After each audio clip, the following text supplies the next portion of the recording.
మరికొన్ని విషయాలు కూడా మీరు ఆ అంశానికి సంబంధించి రాశారు. ఇన్వెస్టిగేషన్ జర్నలిజం చేశారు. ఏంటి ఇన్వెస్టిగేషన్ జర్నలిజం చేసింది? ఆంధ్రజ్యోతి పత్రిక ఏర్పడిన తర్వాత, నేను తప్పైతే నన్ను కరెక్ట్ చేయండి, ఆంధ్రజ్యోతి పత్రిక మీరు నడిపించడం మొదలుపెట్టిన తర్వాత తెలుగు రాష్ట్రాలకు సంబంధించిన ఏదైనా ఒక సోషల్ ఇష్యూ పైన ఆ పత్రిక ఫైట్ చేసిందా? సరే, ఈనాడంటే చెరువులు దవ్వమనో సారా వ్యతిరేక ఉద్యమనో ఏదో చేసింది అనుకుందాం. ఆంధ్రజ్యోతి అనే పత్రిక ఈ రాష్ట్రంలో ప్రజల కోసం చేసిన ఒక మంచి పని ఏంటో చెప్పండి.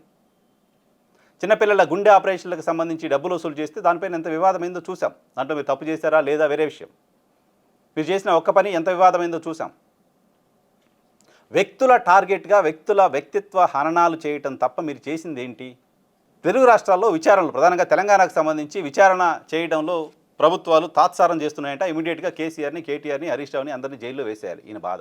ఫోన్ ట్యాపింగ్ జరిగిపోయింది అని మీరు చెప్తున్నారు. మీకు ఎలా తెలిసింది? మీ దగ్గర ఉన్న ఆధారాలు ఏంటి?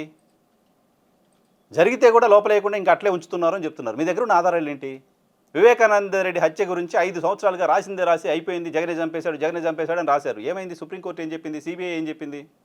మీరు రాసే ఎంత పనికిమాలిన రాతలు అనేది సుప్రీంకోర్టు చెప్పింది కదా, సిబిఐ చెప్పింది కదా.